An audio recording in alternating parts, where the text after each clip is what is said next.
एखादा जर तुला मूर्ख समजत असेल तर त्याच्यासमोर तुझं शहाणपण सिद्ध करायला जाऊ नकोस, असं मला माझ्या बाबांनी सांगितलेलं जेव्हा मी मुंबईला येत होते.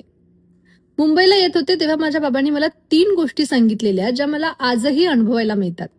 पहिली गोष्ट हीच की जर समोरचा माणूस तुम्हाला मूर्ख समजतोय तर तुम्ही सुद्धा येडा बनून पेढा खा. दुसरी गोष्ट, काही वेळा गोष्टी आपल्या मनाप्रमाणे होत नाहीत किंवा आपल्याला लगेच जी हवी ती गोष्ट मिळत नाही. त्यावेळेला मनाला एवढंच समजवायचं की या परिस्थितीत बचेंगे तो और भी लढेंगे.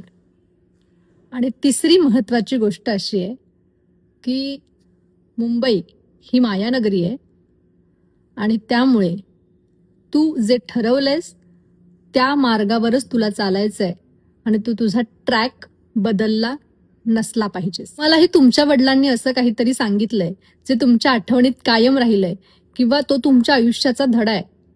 असा एखादा किस्सा असेल तर कमेंट बॉक्समध्ये नक्की सांगा.